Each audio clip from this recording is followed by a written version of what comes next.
Tonight on the fifth quarter, LSU football is preparing for a top 15 matchup in Death Valley. We'll hear from the head coach on the team's expectations. LSU soccer competed in the SEC tournament, and things got ugly between the Tigers and Ole Miss. And later, LSU volleyball hosted Mississippi State this weekend, and we have a full recap. All this and more, the fifth quarter starts right now.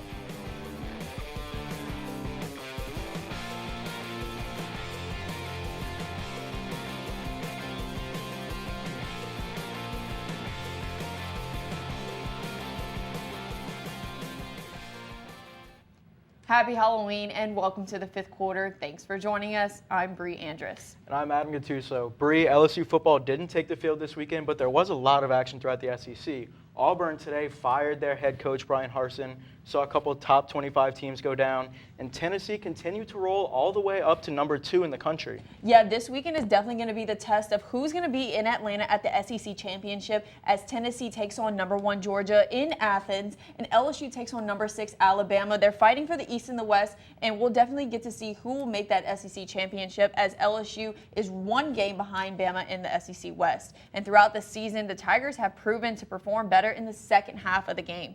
LSU has overcome the adversity of not starting fast, but Brian Kelly is working on the team's mentality. Tiger TV's Madeline Frenchers is live in the studio with more on the Tigers defense. Madeline? Early wake-up calls have been routine for the LSU defense. Although they have come back to win 3 of their last 4 games, the Tigers may need to nip this pattern in the bud before playing Alabama on Saturday. Tough starts for the LSU football team have been a pattern in their last 4 games. The Tigers' defense has allowed a touchdown within the first few minutes of play. After reviewing film from those games, head coach Brian Kelly has come to the conclusion that the team may need to go into their next game in a new headspace. It's not the bus, it's not the food, it's not the bed they sleep in. It's just that they have to come at it with a different mindset because it's really a lot of mental errors, it's not physical errors. Getting set on the line and in the right state of mind before the ball is snapped has been part of the challenge for this Tiger defense. Many of their SEC opponents' offenses move quickly, making the tempo of play more difficult to keep up with, which may have factored into the LSU defense making early mistakes. They just like to move fast, so to get the line up, get the call, and just get prepared to play for the next play. And I just feel as just doing that by itself could help us just a little with the slight edge on the defense. At Florida, the Bayou Bengals defense allowed a 51-yard passing touchdown within 1 minute of play.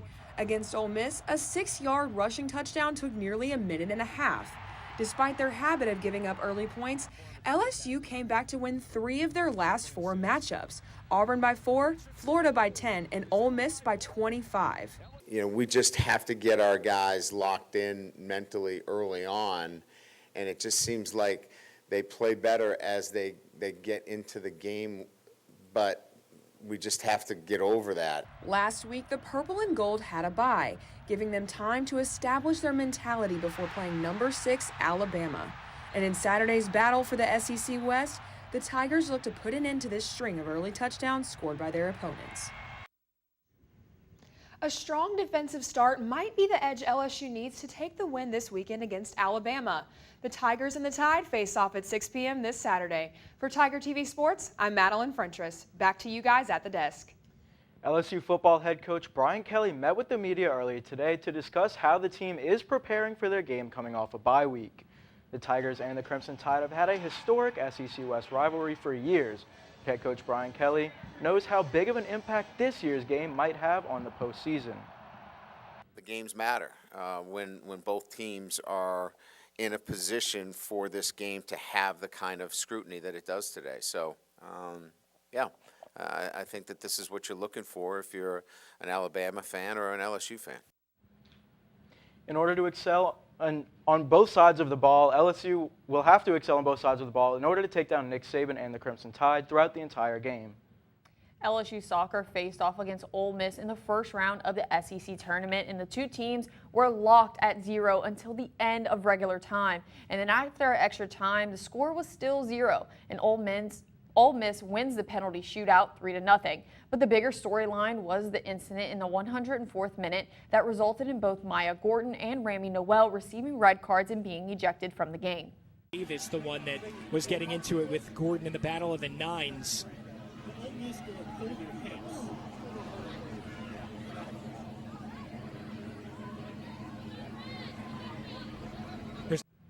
However, there is good news for this soccer team. 3 players earn all SEC honors. Midfielder Wasila Duwaru-Swale made all SEC second team. Forward Ida Hermanstotter made all SEC freshman team. And center back Lindsey Jennings earned first team all SEC. The Tigers now will wait for the NCAA soccer tournament selection show on November 7th. LSU volleyball battled another team from Mississippi as they split games with Mississippi State over the weekend.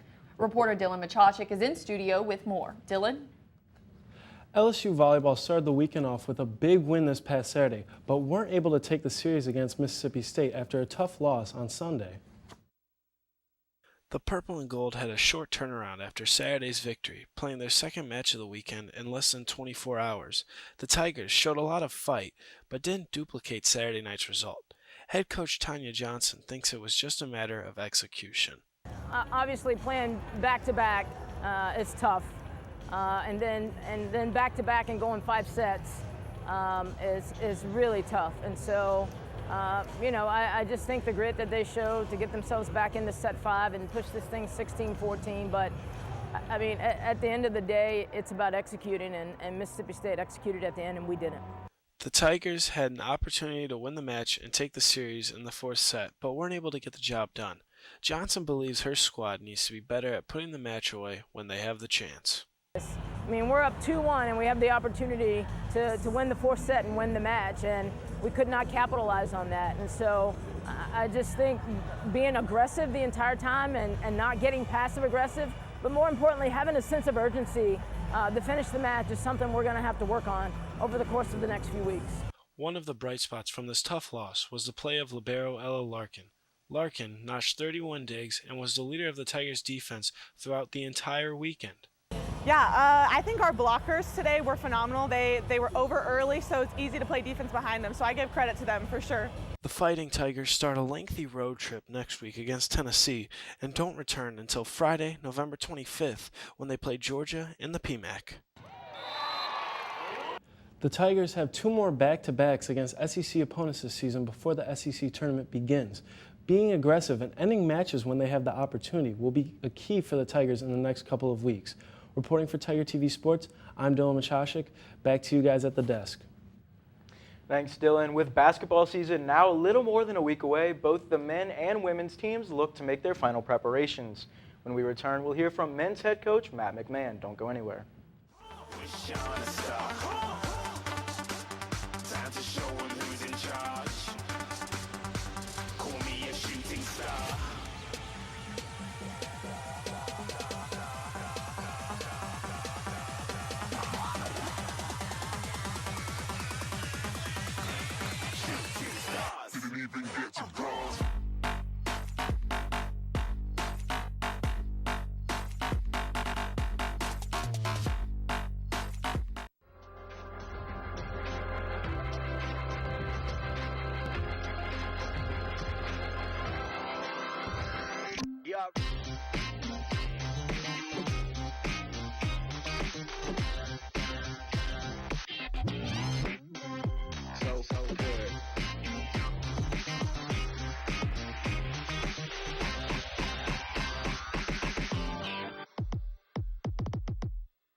LSU men's basketball is just 9 days out from their season opener, and they've been working hard to establish roles before opening night. That's right. The Tigers are coming off a 22-12 record, and now with a new head coach this season, as well as some new faces on the roster after 11 players entered the transfer portal earlier this year. Everyone's new. A lot of these guys have never played together. I'm still learning them. They're learning me. We're building those relationships, trying to develop that trust. So the biggest thing, as cliche as it is, I mean, the goal is we got to start stacking days. We just got to get better each day. We got to build our chemistry each day. Trust will be the test when LSU faces off against Missouri, Kansas City next Wednesday on their home court. You know, Matt McMahon is in his first season with the Tigers, and a good coach can make all the difference for a program. It's exactly what we're seeing with the women's basketball team. Tate Eisworth is in the studio, and he'll tell us more. Tate? That's right, Adam. Coach Kim Mulkey is snagging top recruits left and right, setting up a bright future for the Lady Tigers. The 2022 basketball season is almost here, and Kim Mulkey's Lady Tigers are one of the most anticipated teams coming into the season. Ever since her hiring in April of 2021, the former Baylor coach has turned the program into a feared opponent. Mulkey stresses that this team still has a lot of work to do. I inherited a program that won 9 games, and you don't become one of the, what I say, hunted overnight. We're still hunting. We're the hunter. The team features players like Angel Reese and Alexis Morris, who were both already named to the preseason All-SEC first team. Mulkey thinks that Angel Reese has the potential to be one of the team's leaders, both on and off the court. Well, Angel Reese, she's a beast on the boards. I think that's the first thing you'll see is unbelievable strength. She's very vocal, so she will lead us. 1, because she has great talent, and 2, she's not afraid to open her mouth. The 2022 squad has been ranked number 16 in AP's preseason poll. This upcoming season is looking bright for the Lady Tigers, but what about the seasons after? LSU has already landed verbal commitments for the class of 2023, including the number 2 prospect Michaela Williams and the number 7 prospect Aaliyah Del Rosario. Recruiting is never ending, and you develop relationships no matter where you are at a young age. And you guys know it's the lifeblood of all programs. For Tiger TV Sports, I'm Tate Eisworth. LSU women's basketball opens the season against Bellarmine on November 7th, so make sure you pack the stands to support your Tigers. Back to you guys at the desk. Thanks, Tate. When the 5th quarter returns, we'll check on 2 former Tigers who are now going head-to-head on baseball's biggest stage. Stay with us.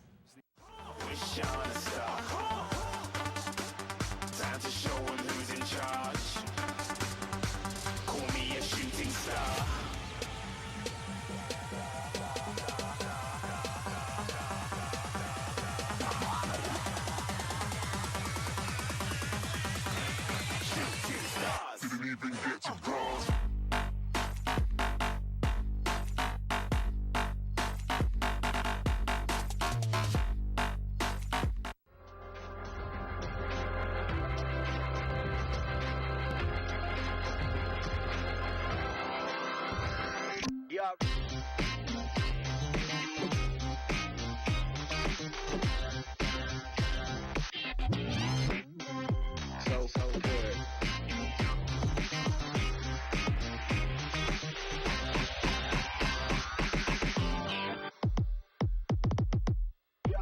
Two-0 pitch from Zach Wheeler.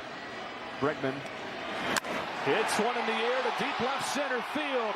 Back it goes. It is gone. Alex Bregman strikes again in the World Series.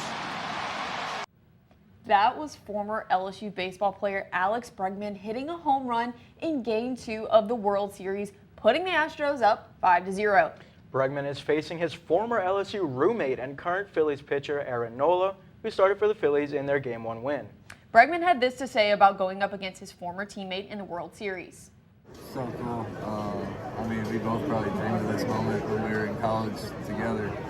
I don't know if we talked about it then, but we definitely were both thinking about it. With the series tied 1-1, Nola is scheduled to pitch again in Game 5 on Wednesday. In the meantime, Bregman will look to give the Astros a series lead in Game 3 tonight at 7 Central Time. But that's all the time we have for the 5th quarter. Tune in to the live tailgate show on Saturday at 3:30 with special guests Rohan Davey and Kevin Falk. And be sure to watch the 5th quarter live at 5 every Monday on our YouTube channel. I'm Adam Guttuso. She's Brie Andras. Thanks for watching and have a great Halloween, Tigers.